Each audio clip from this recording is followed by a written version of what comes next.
Hi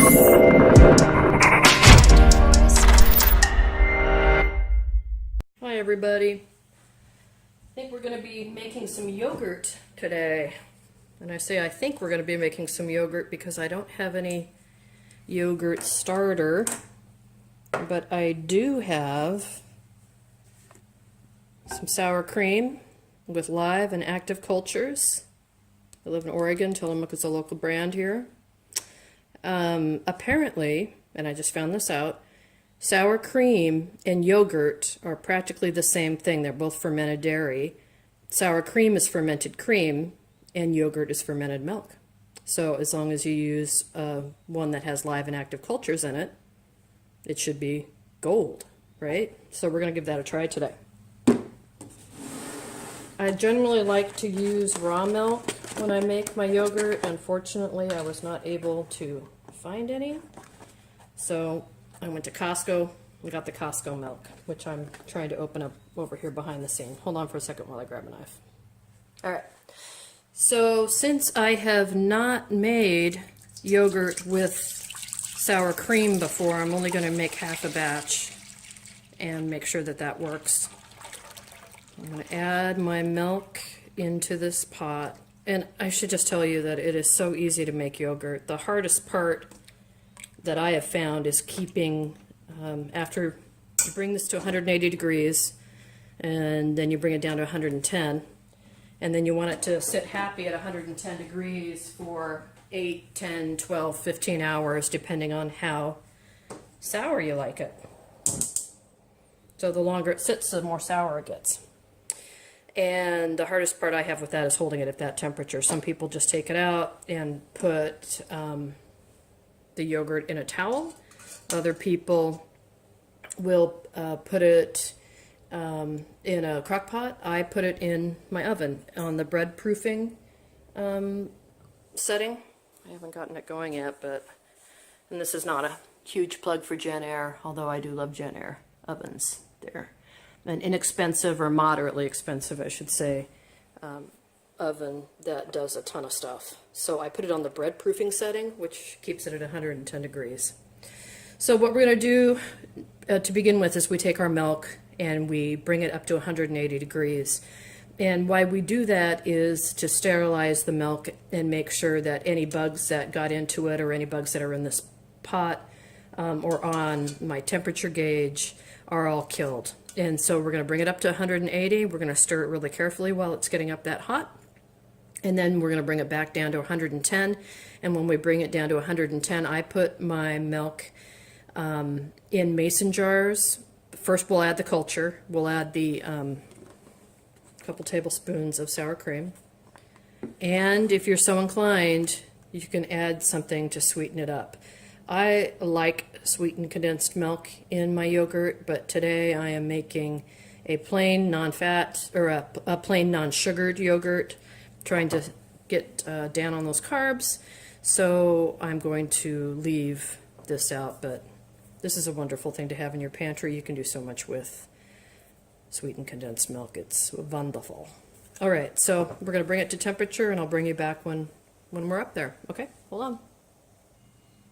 I also just neglected to say, at least I think I did, that we're using 1 gallon of milk, which is 3.78 liters. Again, this is a brand from the big box store, Costco. So we'll see how it goes. So while I'm waiting for this to come to the boil, I took the opportunity to go and collect some canning jars that I'm going to use to put the yogurt in, like double little sizes, so my husband and I can share a container of this, or if we're feeling really piggy, we can pig out on one ourselves. This is a good opportunity to use jars that you're not sure are canning jars, or sometimes we get those pasta sauces at the grocery store and they come in those Atlas type canning jars, but people can't always find lids that fit them. So this is a great use for old mayonnaise jars and things like that. They just have to be able to stand up to 110 degree temperature, which is hot bath water. And also almost anything can do that. I prefer glass. I'm sure people use plastic. I mean, when we buy it at the store, I'm taking this for example, this stuff, it's in a plastic container, and I'm sure that when it was warmly processed, they put it in there. That's not my preference, but you know, you're making your own yogurt. You can do whatever you feel like. So anyway, just an idea, get out some of those old jars you don't know what to do with and use them for this. So I've just reached 180 degrees. I wanted to show you what this looks like when it gets to be about 180. You know, 212 degrees is boiling. So 180 is when you start to hear the noise change. I think people that have been cooking for a while know what I mean. You can hear that pre-boil sound start, and you'll see that just the tiniest of little bubbles start to come toward the edge over here. So you can see it's making a little foam. A lot of that's from me stirring, because at this point I don't want the milk to scald. So I just continue to stir it, but you can hear it change, and you can see those little bubbles come near the edge, and then you kind of see that rippling effect around the top, like little tidal waves, little waves, the butterfly effect on top. So now we're going to let this cool down to 110, and then we'll put in our culture. If you were going to put in any sweetening, that would be the time to do that.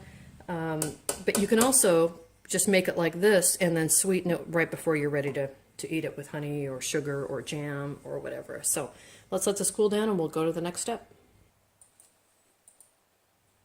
All right, so we got down to 110 degrees. I'm going to add in 2 or 3. Almost empty here. I'll do 2.5. How's that? There we go. Tablespoons. There you go. Oops. Of sour cream. And then I'm just going to mix it up. If you were going to add in sweetener, you could do it right now. You don't have to. You're being recorded. Very nice.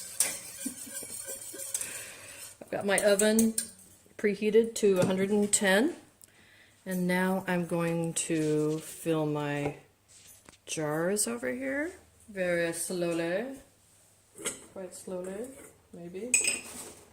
I'll screw it up.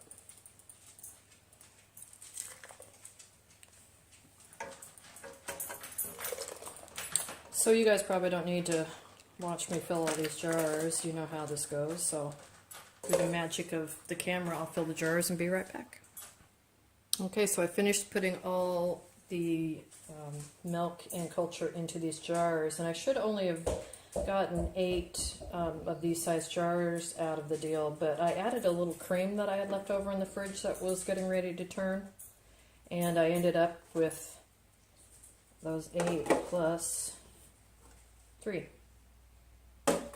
So I'm going to put these in the oven now, and we'll leave them for about 8 to 12 hours. I'll check them early in the morning. It's about 5 p.m.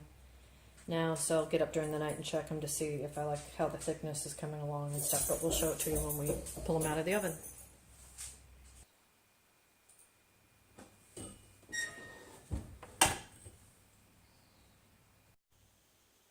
Okay, we've had these in the oven now for 12 hours. We're going to go ahead and pull them out and see what they look like.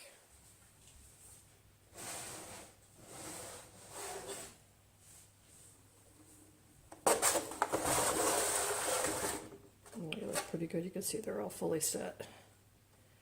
Oh, that one's not quite. This one fully set. So we'll pop these, or let them cool down to room temperature, and then we'll pop them in the fridge, and then we'll do a little taste testing. Right, y'all, so now this has been set up in the refrigerator for about 4 or 5 hours.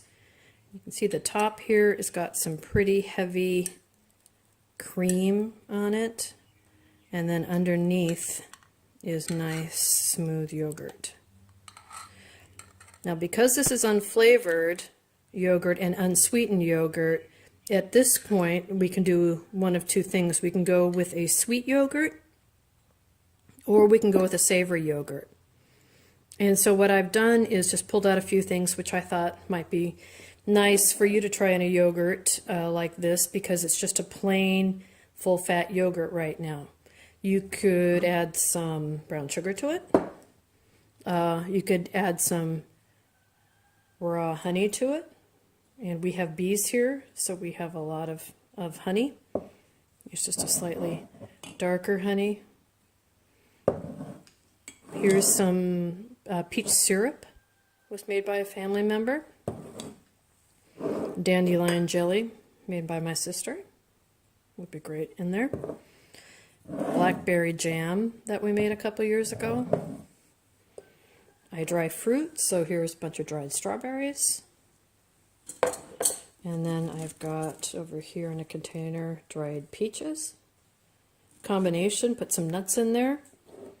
You can also freeze this for a couple hours, and it makes a great ice cream substitute or a frozen yogurt. The other thing you can do, let's step over here for a moment, is make a thicker yogurt or a yogurt cheese. Think Greek yogurt on steroids. So I took a container this size and poured it into, you can use cheesecloth. I've used paper toweling here. And you can see this is like a super thick cheese now. It's like a ricotta. So the cheese stays there, but all the whey goes to the bottom here. You don't have to waste this. You can bake with this.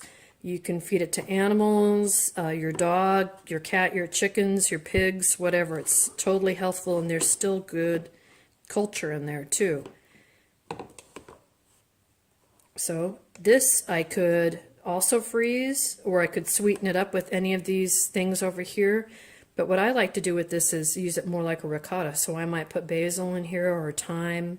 It'll melt a little bit, so it's good on a baked potato, lasagna, stuffed shells, anything like that. But at this point, it's got a really tangy flavor because it is a strained yogurt or a yogurt cheese at this point. But look how thick that is. And you could make balls out of it. Anyway, so I just wanted to show you that one, the sour cream culture was a success. Everything's set up. It's a smooth, nice yogurt. Didn't take too long. And there's just a ton of uses for it. So let me know if you have any questions. Just put them down below and I'll answer them to the best of my knowledge. So thanks everybody. Take care. Bye.